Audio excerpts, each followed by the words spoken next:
Bom dia. Boa noite, Maria. Damos as boas-vindas e agradecemos a presença de todas as pessoas aqui presentes. Meu nome é Cris Montella, faço parte da equipe da Casa Museu Emma Klabin, coordenando aqui as atividades do núcleo de cursos e palestras, né? Eu sou uma mulher parda, 60 a mais, tenho cabelos castanhos encaracolados, estou usando uma blusa branca, uso óculos e meus olhos são castanhos. Estamos muito felizes de receber a professora Rosemary Conceição para essa atividade que integra o Plano Anual da Casa Museu Emma Klabin Digital 2024, contemplado pelo Programa Municipal de Apoio a Projetos Culturais, PROMAC, da Secretaria Municipal da Cultura de São Paulo, e patrocinado pelas empresas Mercer e Marsh McLennan. Agradeço às intérpretes de línguas Grace e a Janaína Maria, e informo que estamos com essa estrutura de gravação dessa palestra que ficará disponível no canal da Casa Museu Emma Klabin em breve. Meus agradecimentos especiais à pesquisadora por essa apresentação, trazer essa sua pesquisa interessante, né, sobre um objeto. Não sobre o objeto, né? Ela contextualiza esse objeto, né, na pesquisa dela, que eu vou apresentar agora para vocês. Rosemary é pesquisadora e doutoranda de História e Crítica da Arte no Programa de Pós-Graduação em Artes Visuais da Universidade Federal do Rio de Janeiro. Em 2022, sua pesquisa foi premiada com bolsa integral para apresentação no Afro-Latin American Research Institute da Universidade de Harvard. Tem atuado em ações de pesquisa, ensino e extensão em universidades públicas com temas relacionados às artes visuais na afrodiáspora, o pensamento social brasileiro e as ações decoloniais em museus. É professora da Escola de Artes Visuais do Parque Lage, no Rio de Janeiro. É tudo isso. É mais, né? É isso aí. Gente, uma boa palestra. Passo agora a palavra para você, Rosemary. Tá bom. Bom dia para todo mundo. Obrigada. Gente, primeiro, bom dia. Eu sou Rosemary Conceição, sou uma mulher preta retinta, tenho 48 anos. Estou vestindo estou com um vestido preto, com uma charpe vermelha, e tenho tranças no cabelo, brincos dourados, e um anel de madrepérola que combina com as minhas unhas, que também estão no mesmo tom, né?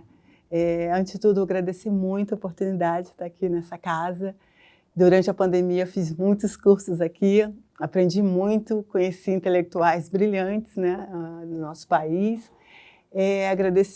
Sempre agradecer a presença de vocês, né, todas as pessoas que saíram de casa nesse friozinho de São Paulo no sábado, para me ouvir falar da minha pesquisa. E agora, ouvindo nossa querida Cris falando, eu falei, pensei, a pesquisa que eu estou desenvolvendo, né, a carreira que eu estou gestando, dialoga muito com o que eu venho propor aqui hoje, que na verdade é uma provocação, é um atravessamento, é uma leitura a contrapelo, como diria Walter Benjamin, que é o que eu tenho feito muito pelos museus, vários lugares, né, diferentes lugares do mundo, porque a gente vai falando nos congressos, e em vários lugares de saber, em vários espaços de saber. Então, ali, uma proposta que é decorrente da minha pesquisa, como que ela já citou, eu, fazendo a pesquisa, encontrei um acervo, no acervo da Emma Klabin, algo que me interessou sobremaneira, e dali eu gestei, fiz uma comunicação num congresso nosso, interno, no PPGAV, que é o Programa de Pós-Graduação em Artes Visuais, e depois, né, nós começamos a conversar sobre a possibilidade de fazer esse encontro aqui. E qual é o acervo, qual é o objeto? É essa mala de sapatos da Maison Goya, que pertenceu, né, à dona Emma. A Maison Goya é um fabricante francês de baús e artigos de couro, faz parte do acervo, né, é uma peça do início do século XX, em tecido, couro nas bordas, fivelas de metal e elástico, em sua parte interna uma forração que forma bolsos para encaixe de calçados. né? Nós vamos visitar, teremos a oportunidade de ver depois, né, o material, né, visitar o acervo. Quando eu vi essa mala, imediatamente para mim foi um tapa na cara, né? No sentido epistêmico, né? Por quê? Aí aqui ela aberta, depois a gente vai visitar, a nossa querida mandou, né, uma outra perspectiva. E aí eu falo da dona Emma, por que eu digo que foi um tapa na cara? Porque eu pesquiso outras pessoas, outros grupos sociais, outras camadas, outras classes. Eu dialogo com outros atravessamentos. Dona Emma, né, Emma Clabin, de 1907 a 1994, e sempre quando eu vejo a data que as pessoas partem, ela parte no mesmo momento que Lélia Gonzalez, que vocês vão ver depois, que é uma teórica que me atravessa, né? Eu vi assim, nossa, eu poderia ter conhecido, eu poderia, né, ter compartilhado, né? E que a gente, né, são os períodos que nos cortam. Então, uma empresária, uma colecionadora, uma mulher de artes, nascida no Rio de Janeiro, pais imigrantes, e o pai, um dos fundadores dessa indústria de papel e celulose, que também tem no Rio de Janeiro. E ainda há pouco eu falei, olha, eu cresci numa casa, né, num apartamento que ficava na esquina da Vieira Souto, onde depois veio a ser, antes veio a ser a casa lá, né? Então, assim, passava na porta, né, quando ia para outros lugares, e assim, engraçado, né? Da casa do Rio de Janeiro. Mas eu escrevo, por isso que eu digo que foi um tapa, né? Porque eu escrevo, na verdade, sobre esses homens, né? A minha pesquisa nasce quando eu leio. Eu trabalhava no Museu do Samba, que hoje é Centro Cultural Cartola. Eu fazia uma pesquisa, fui contratada para levantar o perfil biográfico das pessoas mais antigas das escolas de samba fundadoras, né? As escolas de samba fundadoras do Rio de Janeiro são Portela, Mangueira, Império Serrano, Deixa Falar, Estácio, né? São essas escolas, assim, o núcleo duro das escolas de samba do Rio de Janeiro. E eu trabalhava no Centro Cultural Cartola justamente fazendo a pesquisa biográfica das pessoas que integravam as velhas guardas. Então, a gente está falando de uma galera que tem 60, 70, 80. Então, eu entrevistei Dona Dodô, primeira porta-bandeira da Portela, entrevistei Nelson Sargento, entrevistei Monarco, que já era jovem, para a galera que eu estava entrevistando. Hoje ele já se foi. Entrevistei Dona Neném, que é a esposa de um compositor fantástico, Manasseia. E aí para eu fazer esse perfil biográfico, eu mergulhei intensamente na bibliografia, em toda a produção historiográfica do samba, da história do samba. Num desses livros, eu li sobre esse senhor, que é o Paulo da Portela, né, que já tinha falecido e tal, mas ele, que é um trabalhador braçal, eu crio esse contraponto com a história de Dona Emma, é um trabalhador braçal, é um intelectual orgânico, é um fundador da Escola de Samba Portela. Esse homem, semi-analfabeto, um homem preto, no início do século XX, vinha no trem, né? E vocês sabem que esse período é o período da urbanização do Rio de Janeiro, é o período da invasão dos cortiços, é o período da expulsão daquela população preta e pobre para os arrabaldes, para os subúrbios, né? Então, já tem a linha do trem, né?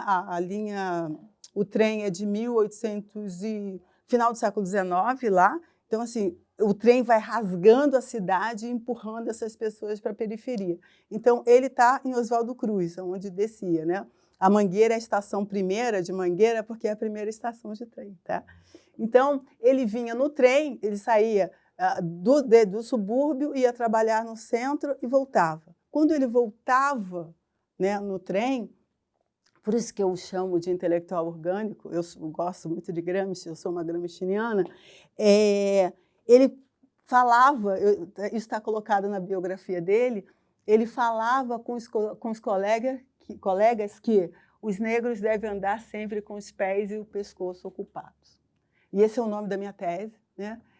com os pés e o pescoço ocupados. Se vocês entrarem lá no UFRJ, esse é o nome oficial da minha tese. E eu vejo a grandiosidade desse homem, porque é um homem preto, um trabalhador braçal, semi-analfabeto, que está no início do século XX, isso aí as pessoas falam que, né, em torno de 25, 26, está naquele trem, naquela fragilidade social, sofrendo tudo aquilo que a gente aprende, né, e ensina sobre o Brasil do início do século XX, quando a população negra tem a liberdade, né, jurídica, mas tem um total processo de exclusão. Ele está completamente antenado com todas as transformações estéticas, sociais, econômicas que estão acontecendo. E quase epistêmicas, eu diria. Ele faz uma leitura fundamental da sociedade. Ele entende os códigos da modernidade. E ele entende que, para homens pretos pobres, nesse momento é fundamental criar uma estética que esteja em consonância, em diálogo com esses códigos da modernidade. E por que eu digo que ele é genial, genial, genial? Porque esse pensamento dele, ele está ali em Madureira, Rio de Janeiro, com esse pensamento.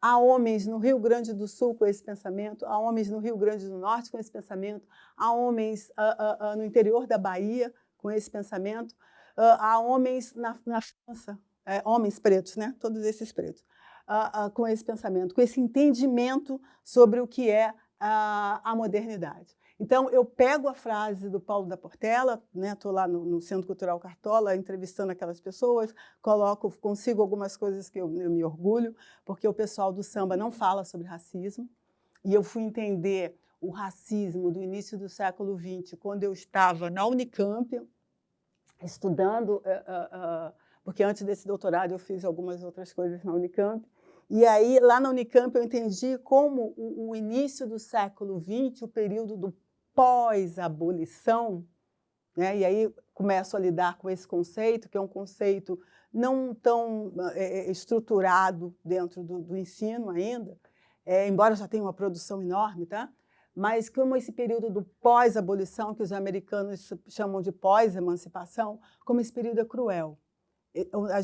A gente pouco conta a história de exclusão, e eu estou aqui no Jardim Europa, eu sei muito bem do que eu estou falando, como a gente conta pouco esse período. Então, quando eu estou lá, boto aquelas pessoas pretas, algumas com mais de 60, 70 anos, para falar das suas experiências de juventude, vem essas histórias de exclusão dos anos 20, 30, 40, 50, né? E aí eu digo assim, bom, se eles vivenciaram isso, se o Paulo da Portela falou aquilo, tem material. E aí eu passo anos, gente. Eu trabalhei no Centro Cultural Cartola, eu acho que era 2009, 2010. E eu passo anos me debatendo, tentando encontrar essa bendita estética a qual o Paulo da Portela se referia.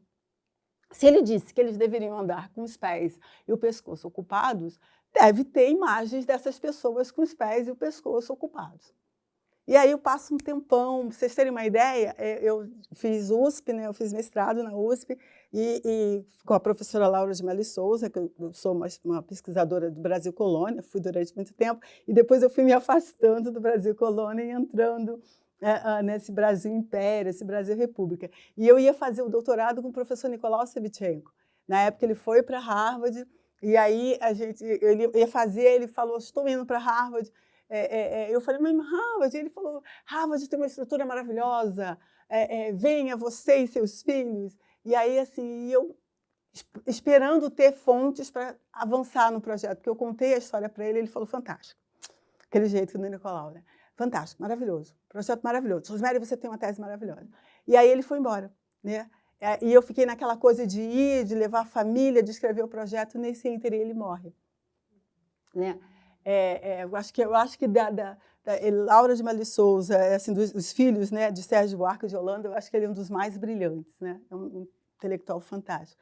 E aí, quando ele morre, e eu não consegui escrever o projeto, e aí os anos passam e eu sistematizo depois a ideia, mas muito sem fonte, né? Eu entro no PPGAV na garganta, assim, ainda com pouquíssimas fontes, falando que tem uma história do negro no pós-abolição, uma história imagética que eu posso construir, que eu posso fazer, mas ainda com uma coisa aqui no jornal, outra coisa colar numa revista, mas eu falava, meu Deus, mas onde estão as fontes? E aí, quando eu entro no PPGAV, nas artes visuais, eu começo a entender que os silenciamentos, que os apagamentos. E aí eu mudei de área, né? Eu saí da história e enveredei, porque eu fiz uma transição de carreira, aí eu enveredei para as artes visuais e eu comecei a entender que essa ausência de imagens não era aleatória. Eu começo a me aproximar de outros intelectuais fantásticos que têm a mesma crítica, que criticam toda uma imagética, toda uma cultura visual plasmada, construída no início do século XX, que foi alicerçada em cima de hierarquizações e de desumanizações. Eu começo a entender que esses silenciamentos e que esses apagamentos são, na verdade, um projeto. Então, o meu entendimento não quer dizer que as fontes tenham surgido, né? Eu só começo a entender que a história da imagem, que a cultura visual é uma forma de controle. Ela é uma forma de você contar e de você plasmar, de você construir lugares para grupos, né? E aí, como é que eu faço isso? Por isso que eu digo que eu faço tanto uma história a contrapelo. Eu me sirvo de algumas senhoras, né, algumas mulheres pesquisadoras da negritude, para pensar essa ausência de imagens, para pensar esses homens pretos para além daquele efeito reducionista, porque eu já sei que esses homens pretos são talentosíssimos, já sei que esses homens pretos são intelectuais que estão antenados com as transformações daquele início do século XX, porque Paulo da Portela não está sozinho. Se vocês jogarem as imagens, vocês verão no Google, vocês vão ver Paulo da Portela do lado de Pixinguinha, do lado de Rufinos, do lado de Manelói, todos eles já viraram, né, todos já viraram tese, todos são responsáveis por gêneros artísticos, musicais, do lado de Heitor dos Prazeres. Então, a gente está falando de uma galera que hoje nós falamos que eles são os modernistas negros. Então, a gente está falando de uma galera que constrói uma estrutura cultural de respeito, né? Mas aí isso é uma outra história. Então, como é que eu faço? A minha tese ganha uma estrutura teórica quando eu me aproximo dessa senhora aqui, Bell Hooks, para pensar a imagem como ferramenta de dominação de um povo em diáspora, mas principalmente para entender que, através da imagem, a gente cristaliza a maneira como nós queremos ser lembrados. Tem uma passagem de um artigo dela chamado Art on My Mind, que eu li, quando eu li, a cabeça fez assim. Ela descreve o pai dela, é uma fotografia do pai dela, não sei se indo jogar beisebol, uma fotografia do pai dela dos anos 40, e o texto é sobre isso. E ela diz assim, nossa, olhando aquela fotografia do meu pai, eu percebi que aquele homem ali eu não conhecia. Ele estava alegre, ele estava jovial nessa fotografia, e aí eu vi que naquele momento ali, aquele momento que ele deixou gravado, não é o momento, né, não são os momentos que eu vivi com ele. Quando ela fez isso, quando ela escreveu isso, porque imagine um homem preto nos Estados Unidos, início do, né, mesmo século XX, tudo que ele tinha que enfrentar, ele foi se afastando daquela primeira imagem. Quando eu vi como ela falou do pai dela e da maneira como ele quis ser lembrado, eu falei, é isso aí. Quando a gente constrói as nossas fotografias, a gente constrói a maneira como a gente quer ser lembrado. E aí eu falei, caramba, tá. Então, né, a gente tem as imagens que os outros constroem para a gente, e nós temos a imagem que nós construímos de nós mesmos, né? E aí, essas outras aqui vão no decorrência. Dona Patrícia Hill Collins, que está sempre aqui em São Paulo, está sempre na Federal do ABC, está sempre na Unesp, ela diz que quando você tem poucas imagens de um grupo, né, quando esse grupo não consegue se representar, e a gente está falando da noção de representação, né? Tem vários estudos sobre isso, ela diz que quando você não consegue se representar, você fica refém das imagens de controle que seu opositor cria sobre você. E ela vai além, ela está agora, século XXI, falando de algo que Dona Lélia Gonzalez falou nos anos 70. Dona Lélia, ela faz, eu coloquei ali, explicações certeiras para pensar a sociedade brasileira, está até escrito errado, brasileira. Ela diz, por exemplo, nos anos 70, que através das imagens da mucama, da mãe preta, e mais outro, da amiga, né? 4 tipos específicos de mulheres pretas que nós temos, na mídia, você controla todo o imaginário das mulheres pretas no país. Só que Lélia está falando isso nos anos 70. Né? Dona Patrícia Hill Collins está falando isso agora, aí em todos os lugares que a gente... Né? Que ela usa a terminologia imagem de controle. A Lélia fala, são 4 ou 5 imagens, né, que você vai moldando. Por isso que num programa, me chamaram até para falar sobre isso um dia, teve um programa desses aí, desses Big Brothers da vida, não vou lembrar qual, tá, gente? E teve uma moça negra que era chamada de Mami, né? E aí, quando ela era chamada de Mami, e ela aceitava, né, aquela coisa, a pessoa está fechada lá, está dentro de um laboratório, todo mundo assistindo, aquele horror. E algumas lideranças ficaram extremamente magoadas com isso, porque Mami é uma das imagens de controle, é a mãe preta. E a função de mãe, para uma mulher preta ser chamada de Mami, coloca numa função da imagem da tia Anastácia. Né? É uma imagem assexualizada, reduzida ao lugar de servir, de cuidar dos outros. Né? Então, elas trabalham as imagens dessa maneira. E Dona Beatriz Nascimento, que vem falando, olha, toda a história negra nesse país foi construída por só algumas pessoas tiveram acesso na construção dessa história. Então, a gente tem que mudar isso. Então, eu pego essas senhoras, tem outras também, tá, gente? Tem Dona Anne Lafon, que é uma historiadora francesa que eu adoro, e que discute como a questão da cor, lá atrás, no iluminismo, como a questão da cor, da pele, foi sendo atrelada à noção de valor. E a noção de valor no sentido de bom e mal, tá? No sentido de serve ou não serve, no sentido de valoração mesmo. Então, uma historiadora francesa esteve aqui na USP, deu palestra, esteve no Rio de Janeiro, esteve em Salvador, já fiz resenha sobre o trabalho dela, tem um livro chamado La et la Race, desse tamanho, 400 páginas, e aí eu fiz resenha, mas já tem livros dela em português, e ela mostra como isso vem desde o iluminismo e todas aquelas produções imagéticas que a gente tem nos museus europeus. Ela trabalha com os museus do França e Estados Unidos, né, também, como aquela linguagem, aquela cultura visual foi construída em cima de claro e escuro. Então, aqueles trabalhadores, pajens, né, são colocados do lado para reforçar a branquitude da pessoa que está, né, do opositor ali. E a ideia de claro e escuro vai sendo traduzida para caráter. É a palavra que eu estava procurando. Vai sendo traduzida para caráter.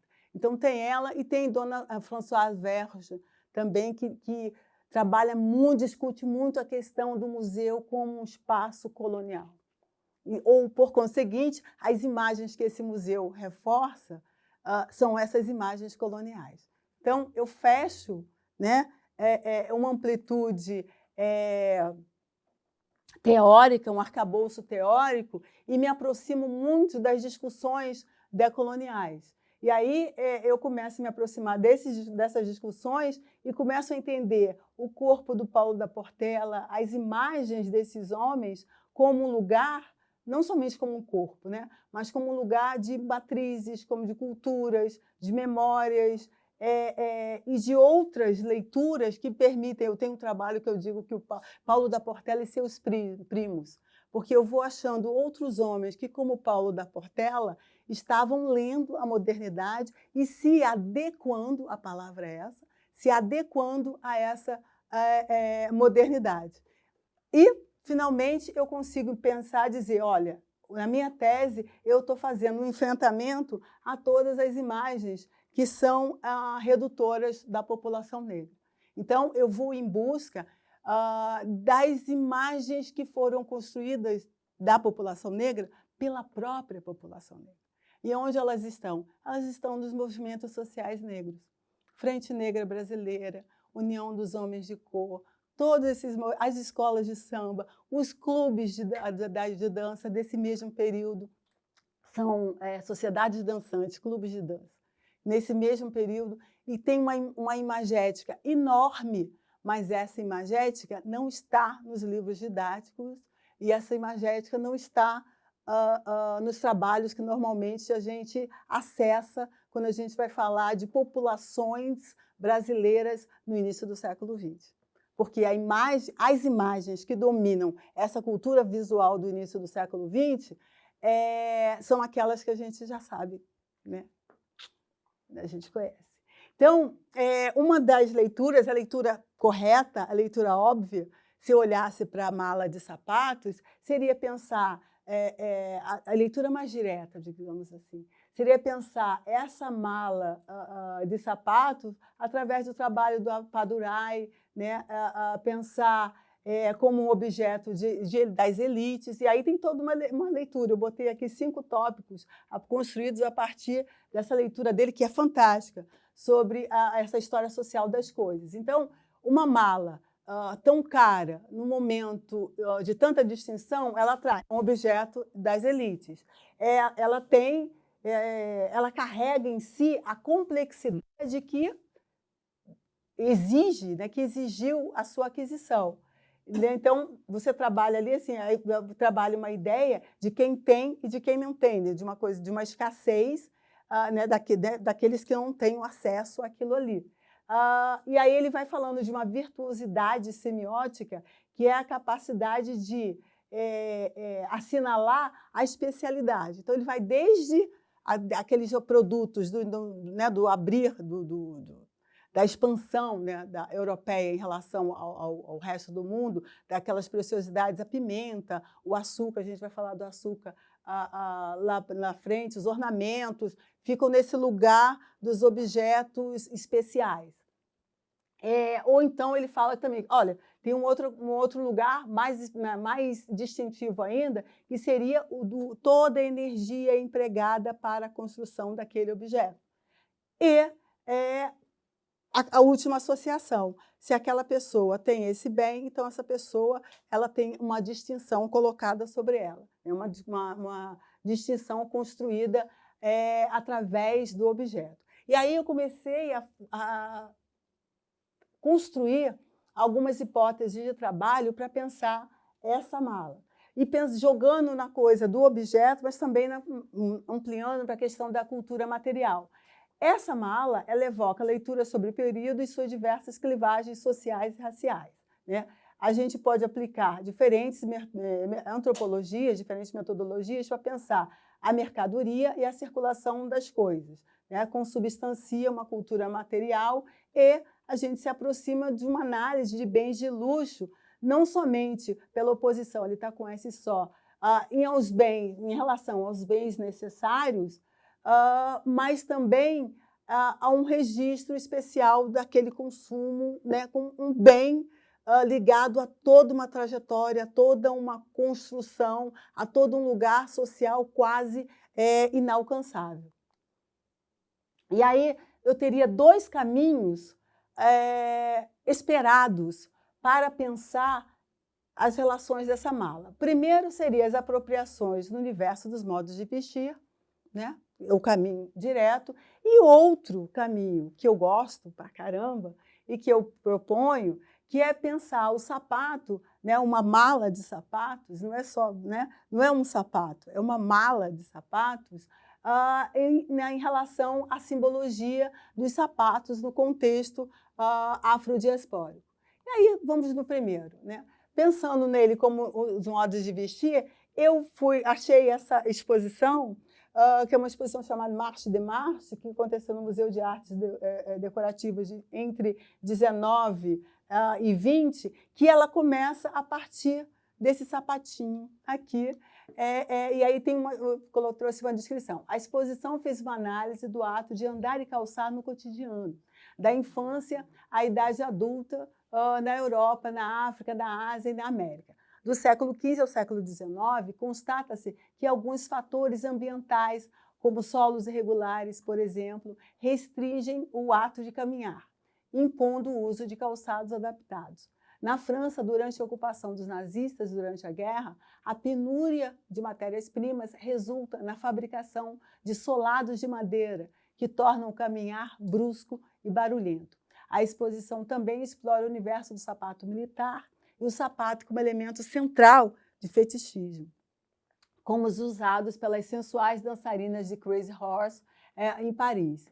Por fim, a exposição mostra técnicas que, ao longo dos séculos, agregam conforto ao sapato, conciliando o ideal de beleza e mobilidade. E aí a exposição toda, assim como a gente puxou uma coisa da mala, né? A exposição toda nasce desse sapatinho da Maria Antonieta, primeiro pela incapacidade de caminhar, porque o sapato é extremamente pequeno. Eu estava lendo, ele deve ser um 33, né? O problema, além dele ser pequeno, ele é estreito. Então, isso coloca as mulheres num lugar de fragilidade, de não mobilidade, né? de não ser dona do seu próprio ir e vir, né? De não poder fugir, de não poder se movimentar. E aí, assim, pensando com uma historiadora, como a partir desse sapato eles puxam esse fio e constroem toda uma leitura. Eu não coloquei aqui porque eu fiquei com medo da hora, quando eu estava fazendo os slides aumentando, mas teve uma exposição aqui, que eu não sei se foi na Casa Rosa, acho que foi na Casa Rosa. Eu vi a reverberação dela. Ela levou alunos do ensino médio, era uma exposição que discutia sapatos e empatia. Uma coisa belíssima. Era uma van, né?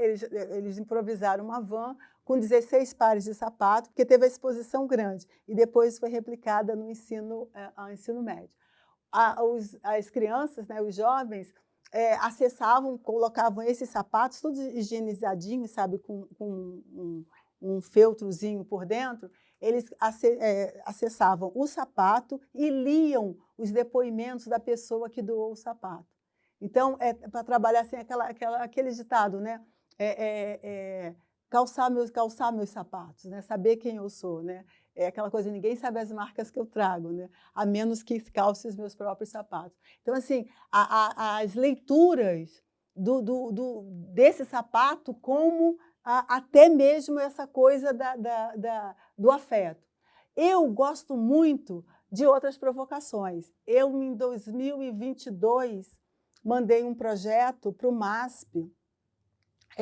O MASP tem um edital lá de pesquisas, e ele teve, acho que foi em 2018, ele teve ou 2019, aí depois veio o Covid, né, o período pandêmico, e aí ele ficou um tempo sem ter, e eu me lembro que eu entrava no site, e aí eu via o edital de 2018, eu falei, esse edital é tudo. Aí, 2019, não teve 20, né? Em 2022 eles abriram o edital para interpretar o acervo. E aí fechava, né? Era fevereiro, início de fevereiro. Aí eu vi e falei, caramba, vou mandar o projeto. Mas foi na época que eu viajei também, que eu mandei um capítulo da minha tese, foi aceito. E aí eu fui para Harvard, eu estava pensando naquele negócio, como seria apresentar aquela coisa. E aí o MASP prorrogou. Quando o MASP prorrogou, pegava bem no carnaval. Eu falei, quantas pessoas estiverem pulando o carnaval, eu vou fazer esse projeto. E eu fiz um projeto para discutir uma obra do Portinari. E a obra era O Lavrador de Café, e uma das discussões que eu propunha era justamente sobre o tamanho em que sapatos caberiam aqueles pés.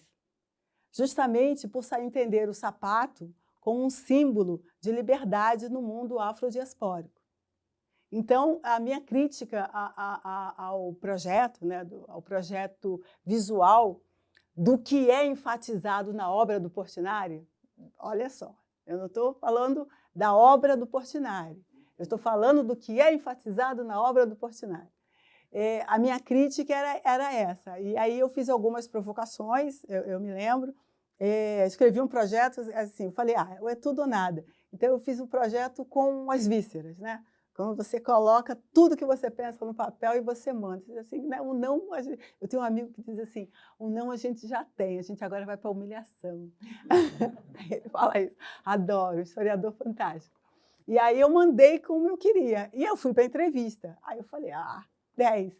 Aí quando eu abre a câmera, assim, uma entrevista virtual ainda, aí tá Lili Schwartz, André Mesquita, Renata Bittencourt e Lisete Lanhado assim na minha frente. Eu falei, caraca.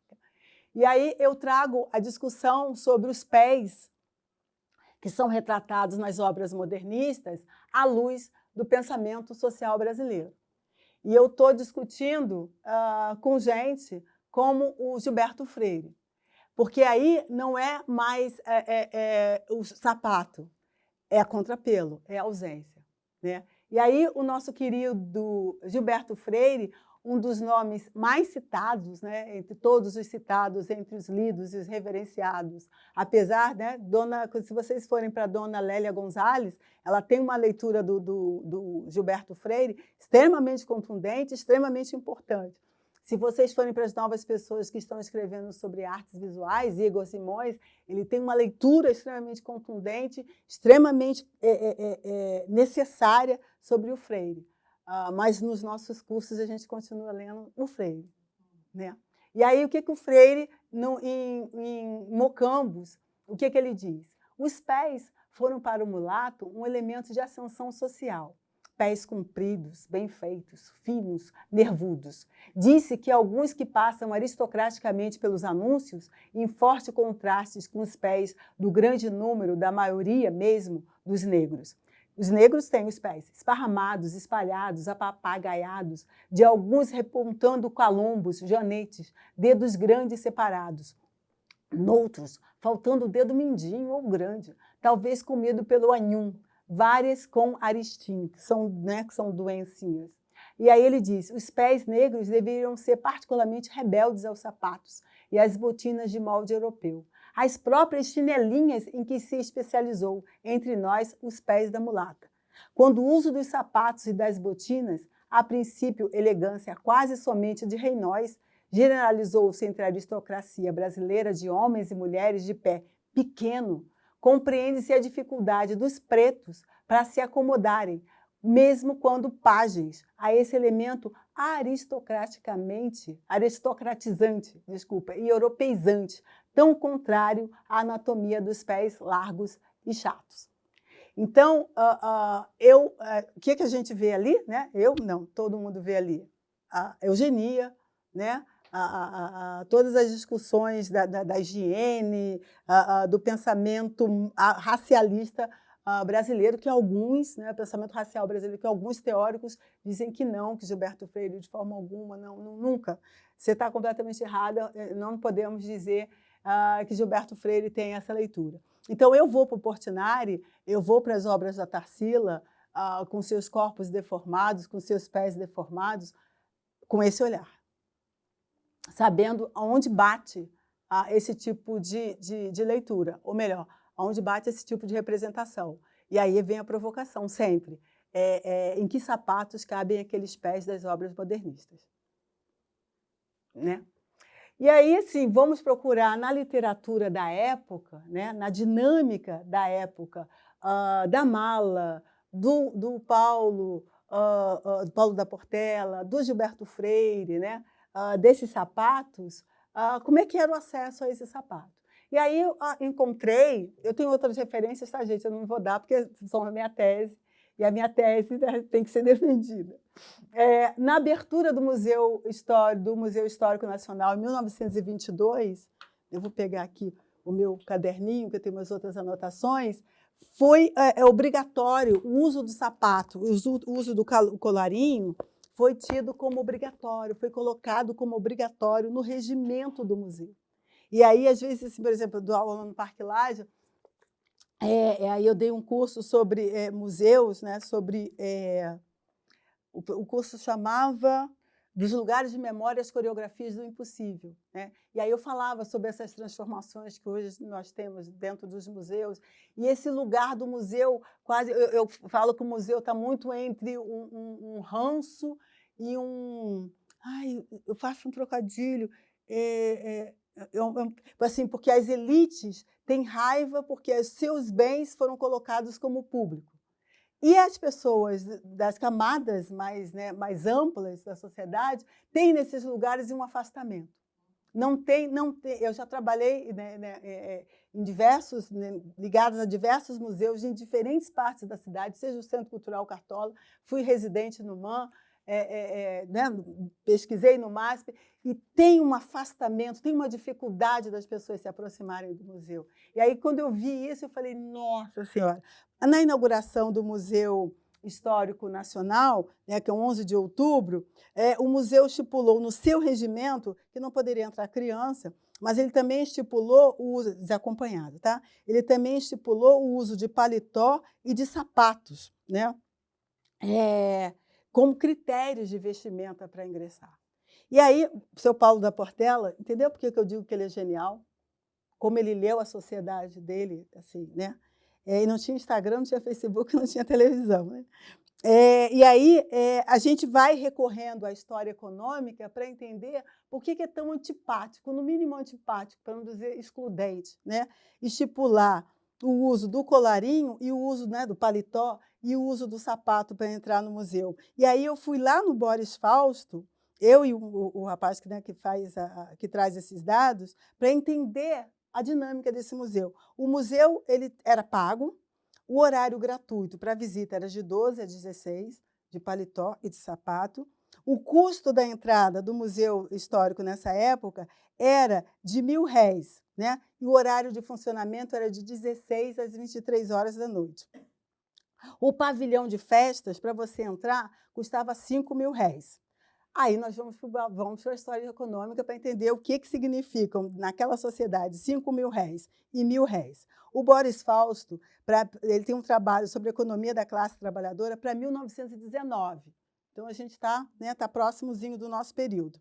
Ele diz que a média salarial de homens nessa época é R$6.720.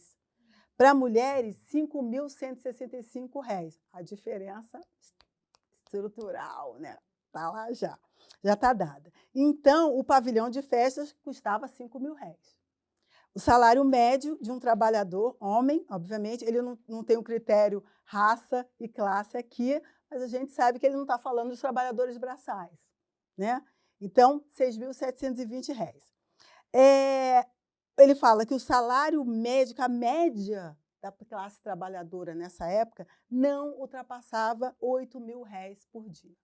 Então, para você entrar, pagar uma entrada de R$5.000, se a máxima não ultrapassa R$8.000, está puxado, né? Como diria uma galera amiga minha aí. Então, outros dados, né, para entender melhor ainda o preço desse ingresso, demonstram que 1 quilo de arroz custava R$960. 1 quilo de café, R$2.000. Pão, R$900. Carne fresca, R$1.200. E aí, a entrada, eu estou falando aqui para vocês, não esqueçam, tá? O custo da entrada do museu era de R$1.000. O salão de festas, que tinham as nações estrangeiras e tal, R$5.000. Aí a gente pensa assim, tá, Rose, e o sapato? Já que tinha que ir de paletó e de sapato. Um estudo sobre chapéus tem na minha qualificação e vai ter na minha tese, porque eu pego os chapéus pela literatura. Eu pego pelo Lima Barreto, o escrivão Isaías Caminha. Eu defendi qualificação, e em um dos meus capítulos, a gente anda na cidade com Isaías, né? E com as suas dores, com os seus lamentos. Eu me lembro que eu defendi qualificação em maio, e eu fiz o texto em dezembro, janeiro e fevereiro, que tinha que mandar para a banca, né? E aí eu passei aquele período ensolarado no Rio de Janeiro, eu acordava às 5 horas da manhã, fazia um café, acendia um incenso e sentava, né? Porque escrita é assim. E aí eu ficava de 5 da manhã até as 11, quando começava o barulho, eu parava. E aí, ensolarado, o Rio bonito, e o Lima Barreto pesado, triste, né? E aí, uma parte inteira, assim, tem uns 2 capítulos que a gente está com Isaías.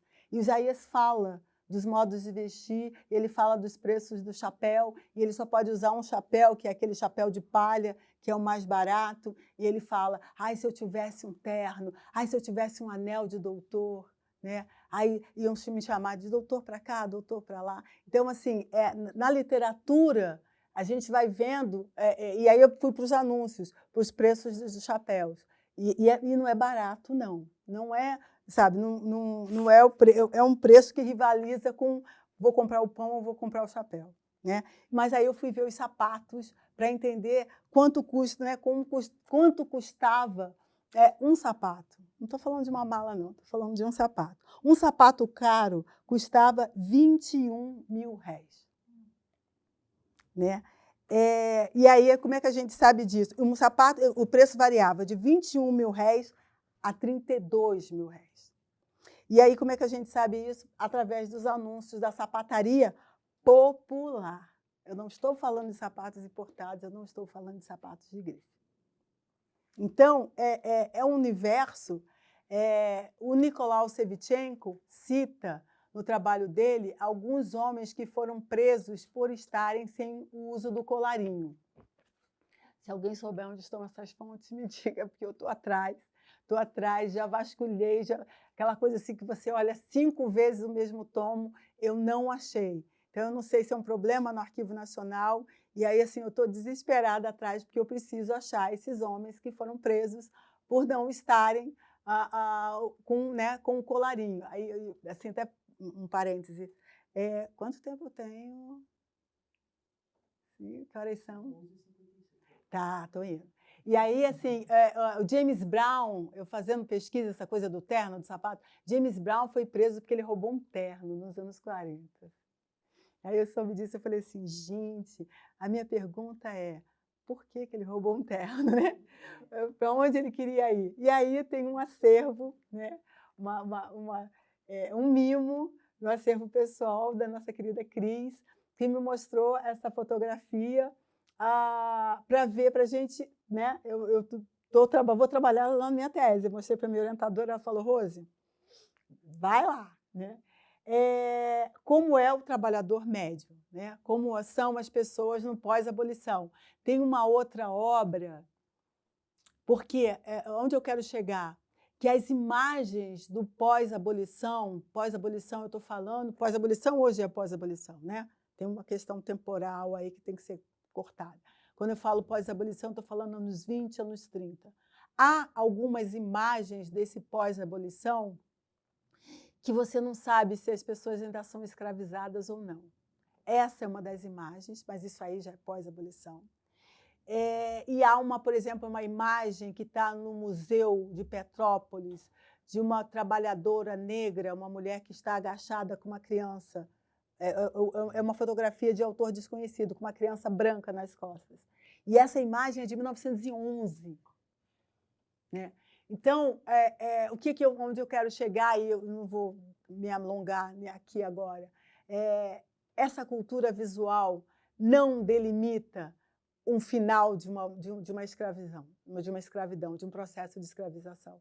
Né? Muitas dessas imagens são as imagens, né, que vão se perpetuando no Brasil.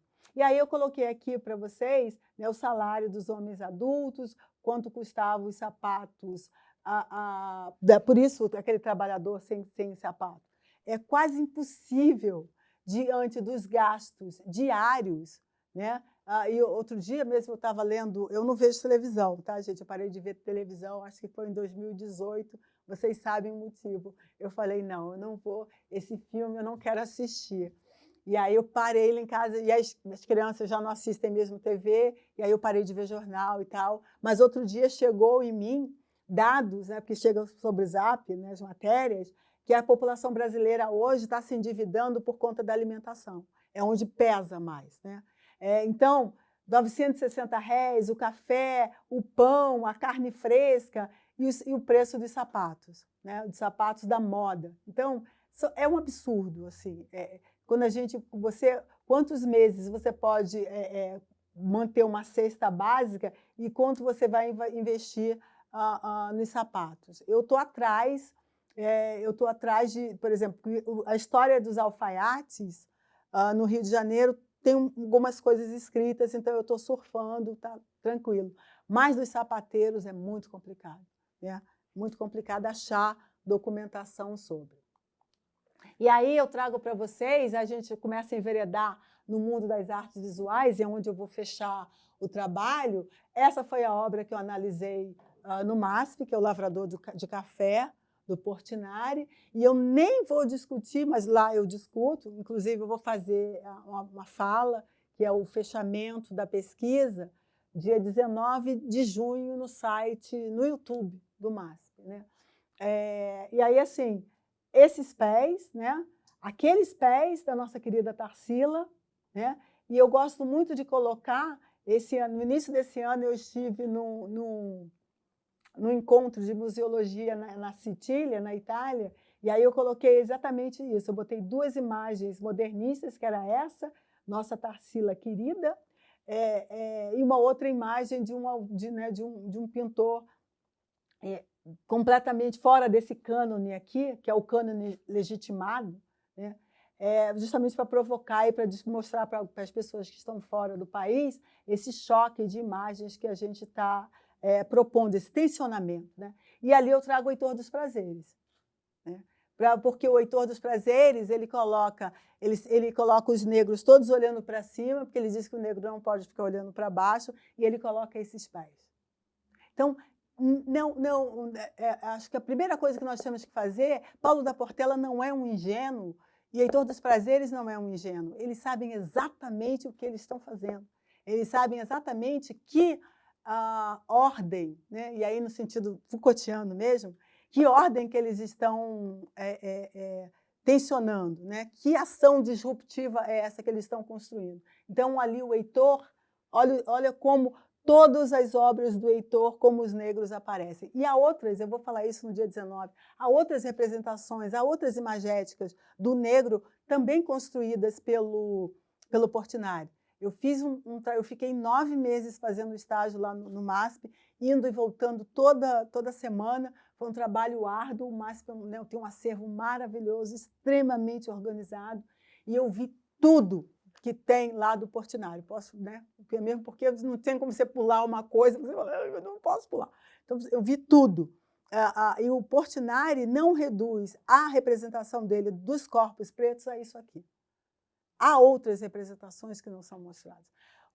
Só que, de uma maneira geral, somos anônimos, somos definidos pelo lugar social, é o sorveteiro, é o estivador, é a negrinha, né? A coisa do retrato, a coisa da ausência do nome ou da fetichização, como a outra coloca a negra, isso aí está lá colocado. Mas há outras obras, há outras estéticas dele, que a gente pode trazer, né?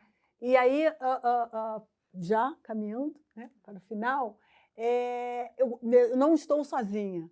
Há alguns artistas e alguns pensadores dentro dessas artes visuais afrodiaspóricas, e aí ontem eu estava num evento que a gente organizou lá no Rio, o 3º evento chamado Vozes Negras nas Artes, e as minhas amigas discordam de mim, elas dizem não, esse afro é uma armadilha, e eu falo afro-orientada, afrocentado, afrodiaspórico.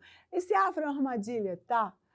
Mas vamos utilizá-lo, porque é a única maneira de eu falar dos pretos, dos afroceus, né, afro-europeus, afropeus, de eu falar do Haiti, de eu falar dos Estados Unidos, colocando o afrodiaspórico, né? Então, assim, a gente precisa usar conceitos.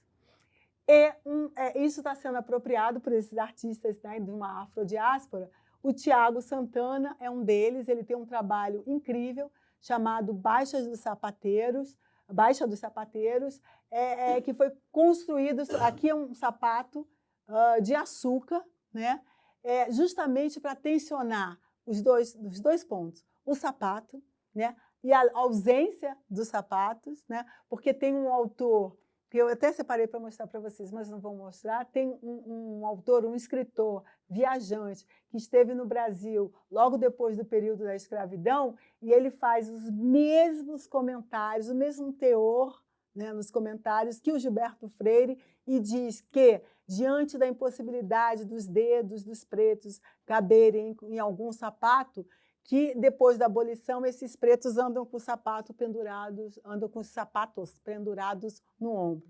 E aí o Tiago faz a mesma provocação nesse Baixa dos Sapateiros, e uma outra provocação colocando o sapato de açúcar, remetendo ao produto, né, exportador, que era feito a partir do sangue, suor, né, e lágrimas desse trabalhador, e também pela questão da cor, porque o açúcar, quanto mais branco, quanto mais refinado, mais caro, e quanto mais sujo, pior.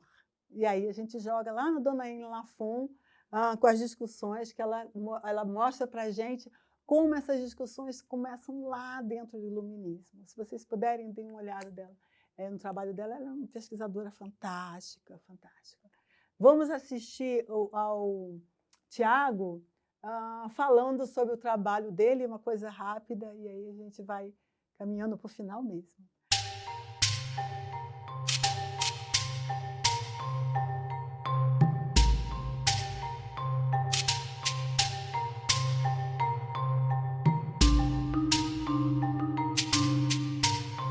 O nome da exposição é Baixa dos Sapateiros, que é uma região de Salvador, onde historicamente as pessoas, no período pós-abolição, elas iam para confeccionar esses sapatos, né? Então as pessoas negras, elas passaram séculos no Brasil, por causa da escravidão, sendo proibidas de calçar esse sapato. Então, após a abolição, essas pessoas começaram a recorrer a esses lugares, né? No caso específico de Salvador, abaixo dos sapateiros, para fazer esses sapatos. Então, esses sapatos têm uma relação muito próxima com esse desejo de liberdade, por esse desejo de cidadania. A roupa, ela aparece com muita recorrência no meu trabalho. Primeiro, a própria roupa que eu realizo trabalhos de performance, elas são roupas, são as mesmas peças de roupa que eu uso há anos. Então, são roupas que, de algum modo, carregam a energia de outras performances para essas performances que eu continuo fazendo com elas. E a roupa também ela aparece como objeto de investigação também. E aqui, especificamente em Baixa dos Sapateiros, o sapato, ele foi esse símbolo, né, da libertação, desse acesso à cidadania, só que é um símbolo muito precário. Ainda hoje a gente não tem uma cidadania plena das pessoas negras, não há uma liberdade plena de trânsito das pessoas negras, por exemplo. As pessoas negras continuam sendo, né, o principal alvo de um genocídio, de um epistemicídio. E o sapato na exposição ele é tomado como esse objeto onde se há essa expectativa por essa libertação. E ao mesmo tempo o sapato hoje em dia ainda é uma forma de distinção social, né? Muitas pessoas falam que para conhecer alguém você precisa olhar os sapatos dela.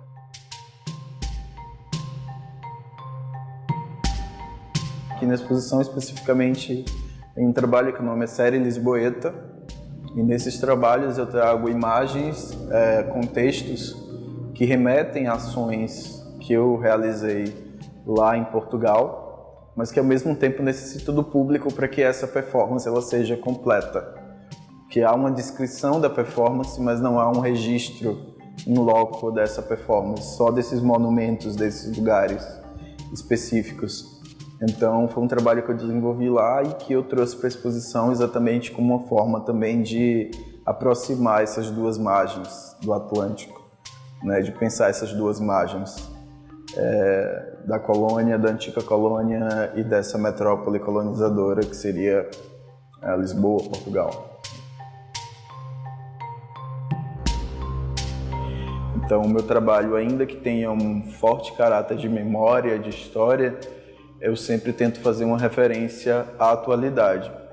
Então, o próprio fabrico do açúcar, nos antigos engenhos de açúcar do Bahia, ele era estratificado. Então, você tinha uma forma do pão de açúcar onde você colocava esse caldo da cana e essa forma geravam as caras do açúcar, as faces do açúcar. Você tem um açúcar mais branco, puro, um açúcar mais amarronzado, terroso, e um açúcar que tinha contato com areia que se colocava na boca dessa forma, né? Que era um açúcar de qualidade inferior. Então essas camadas do açúcar, elas são metáforas para a gente poder pensar essa estratificação racial e social do Brasil. Então o açúcar, para mim, ele tem essa função. É um material orgânico que hoje em dia, inclusive, é um material ao qual a gente consegue acessar de maneira muito mais fácil, né? Mas que antigamente era considerado ouro branco, tinha uma valorização muito grande, e para isso, para que fosse feito o açúcar, fabricado o açúcar, a gente percebe todos os processos históricos que aconteceram de sequestros, saqueamentos, né, apagamentos históricos. Então o açúcar, ele aparece no meu trabalho tendo essa função histórica, mas também de linkar qual é o resultado desse açúcar na contemporaneidade.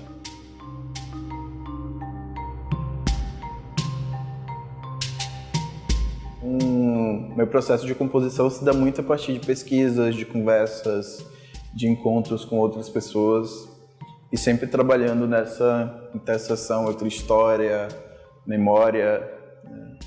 E como a gente pode começar a articular, né, para que essa história, essa memória, ela seja contada não de maneira etnográfica, novamente exotificando muitos corpos, muitas existências, mas a partir de uma história crítica, de revisitar de maneira crítica, através da arte, tudo isso que se foi produzido em termos de história, de conhecimento e de própria linguagem artística.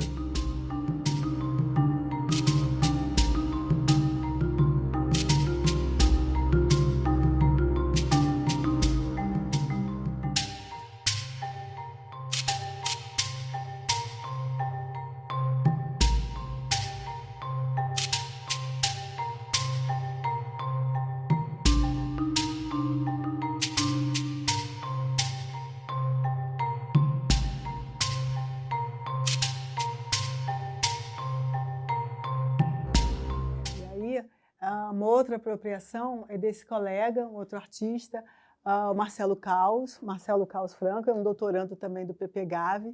Ele está produzindo,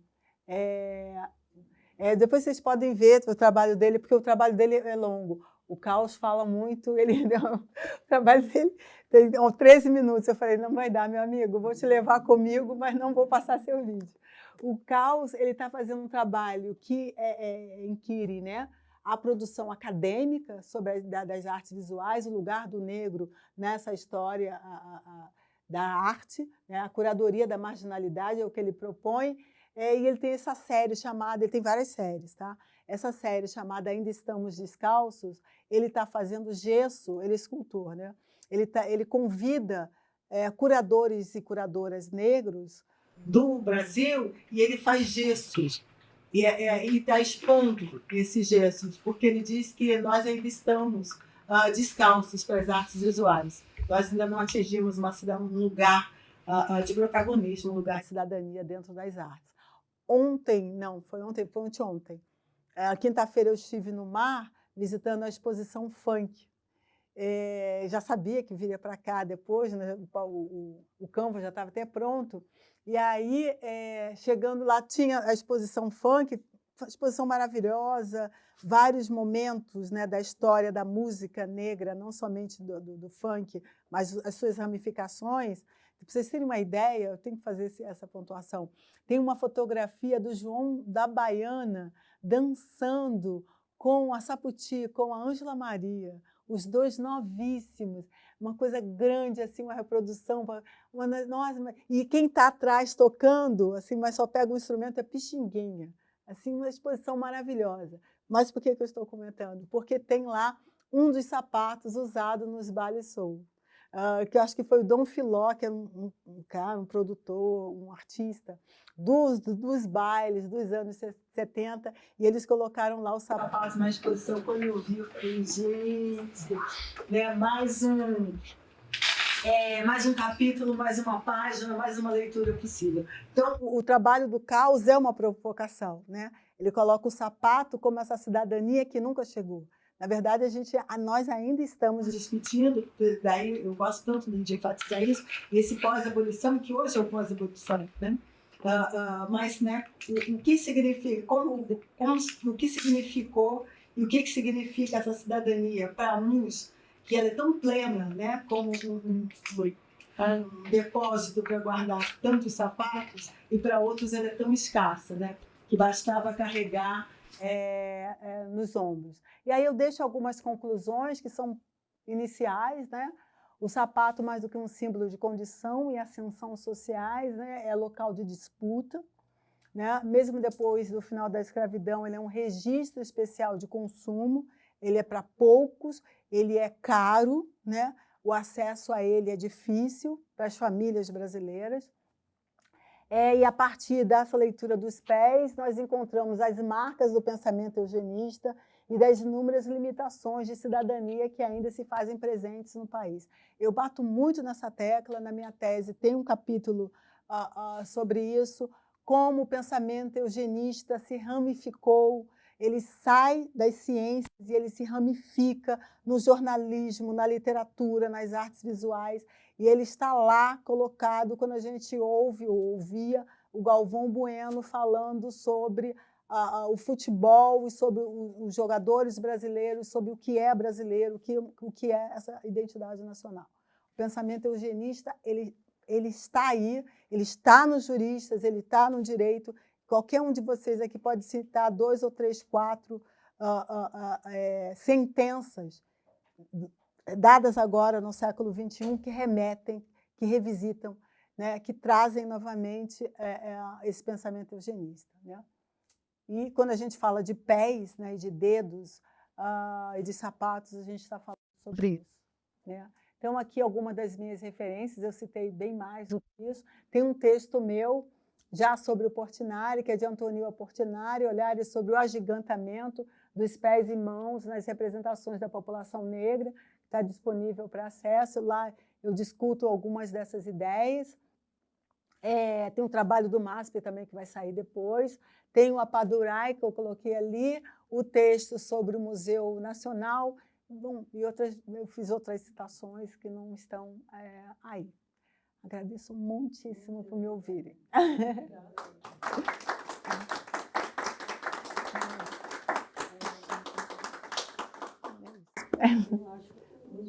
Se alguém tem alguma pergunta, eu só ia fazer um comentário que tem um tempo atrás, eu não sei precisar quando, aqui no museu, no Centro Cultural Moreira Salles, houve uma exposição de fotografias. Eu não estava entendendo muito bem o porquê. Aí depois que eu fui aos poucos maturando, eram mulheres arrumadas, muitas descalças, e outras, elas tinham o sapatinho do lado. E sempre o sapatinho, a bolsinha não importava, era o sapato. Aí elas estavam assim, digamos, tinha tijolo exposto, aí fazia como se fosse atrás tem um nome, né, especial para quando você vai tirar foto, era o sapatinho. O sapatinho tinha lugar de destaque. Isso levou um tempo, falei, nossa, mas ela está descalça e o sapatinho do lado. Ou então ela fazia, mas sempre com os pezinhos assim juntos. Chamou muita atenção. É a minha cidadania, né? A cidadania está aqui, olha, eu tenho. Eu posso, isso. Eu tenho condições. Isso que bateu forte. Porque todas estavam bem vestidas. Sim. Era o sapato. O sapato. Isso. É interessante. Eu também queria fazer um comentário, eu estava ouvindo uma reportagem sobre que vai ter a eleição na África do Sul, né? Agora eles estão preocupados, né? Eu estava vendo o repórter que estava falando sobre isso, estão preocupados em quem vai vencer, porque houve o Mandela, houve dissolução daquela vergonhosa, aquela coisa vergonhosa que era o apartheid, né? E só que ainda continua a segregação econômica, social, Isso. né? E ninguém resolve, ainda estão preocupados qual o presidente que Isso. vai assumir, se for Sim. o pessoal do parlamento, que ainda está naquela velha instituições, né? Isso. Aí é preocupante isso. E, então estão falando que é melhor que continue o mesmo que está agora, Isso. que não pode, se outro entrar, pode retroceder. E houve, por exemplo, se ele sobreviver, porque os outros aí atrás foram mortos, né, pelos americanos, pelos franceses. Bom, então essa é uma história. Não. Isso aí eu fico preocupado com isso, né, que a África do Sul é um país. Isso. A África do Sul é uma faca de dois gumes, porque quando o Mandela, eu falei pouco sobre isso, passei ali pela desumanização. Quando o Mandela estava para assumir, quando acabou o regime do apartheid, Israel, Estados Unidos estavam com tropas prontas para invadirem a África do Sul, porque eles estavam apostando na desumanização, na bestialização. Então, a ideia era os negros vão atacar, vão se insurgir, a gente vai intervir e, mais uma vez, fica patente a ideia que eles são bestas. Então, o Mandela, né, a ideia de manter o pacto, de evitar o derramamento de sangue, é não corroborar uma ideia, né, uma noção mundial de que os negros são bestas, né, como isso aí é escrito em vários locais, né. Então, aí, agora, assim, você pode esperar que tem, assim, as forças estão preparadas, assim, porque a África do Sul, não sei se vocês sabem, mas durante todo o regime de apartheid, todas as nações viraram as costas para a África do Sul, mas quem manteve os convites à amizade foi Israel, participando de Olimpíadas, de jogos, eles tinham uma vida social, é assim, aquela pessoa que todos os amiguinhos excluem, e tem aquele amiguinho que continua visitando. É Israel. Então, é uma história, assim, ninguém ali está sozinho. O que acontecer ali reverbera uma ideia de a população negra né, composta por animais ou, eles conseguem se gerenciar suas emoções sem partir para a violência. É muito maldoso, muito maldoso, né? Porque quando você reage, você é besta, né? Só um comentário, dizer que sempre é uma... Nossa, era fantástico te ouvir. Estaria aqui horas ouvindo você. É amiga, falar, tá? É amiga. E falar que eu já te falei, que eu fico impressionada com o seu método, inclusive, de apresentação. Porque você faz uma ramificação de questões de espaços, nos localiza de diferentes formas, mas, né, continua dá conta assim, daquele pensamento, vai ligando o linear. Hoje em dia o pensamento linear é muito mal falado, eu consigo entender, tem uma linha de partida e uma linha de chegada com todo aquele meio, todo aquele substancialmente muito bem elaborado. Eu estou doida para ver sua tese e acho que você uma das grandes intelectuais do vestir, fico pensando como é que você formula, você falando ali que estava na Mangueira, depois como você vai formulando toda a sua metodologia, toda a sua discussão dos modos de vestir e da roupa no Brasil. Obrigada. E outra coisa da professora, sobre o objeto, né? Eu estou fazendo um artiguinho sobre o objeto, inclusive com a dona professora Sueli, que é conhecida, né? A mala, né? A mala e os sapatos dentro dela conta toda a história. Se você for analisar, né? Conta a história social, a história econômica, a história das pessoas. Ali, se você for analisar, item por item, você vai descobrir muitas coisas sobre essa história. A mala vai estar lá na minha tese. E a colocação é ótima, né, gente? Muito bom. Muito bom. Então, eu vou finalizar aqui na sala, né? para a gente ir lá, então, ver essa mala que a Emma tinha, né, era seu objeto pessoal das suas muitas viagens, né, que ela levou os seus sapatos, né, e eu acho que as suas provocações sempre são muito bem-vindas, viu, Rosimere?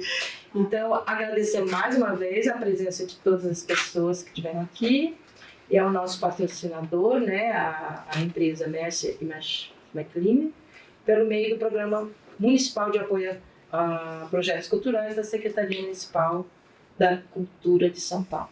Tá, gente? Muito obrigada. Então, vamos lá? Obrigada.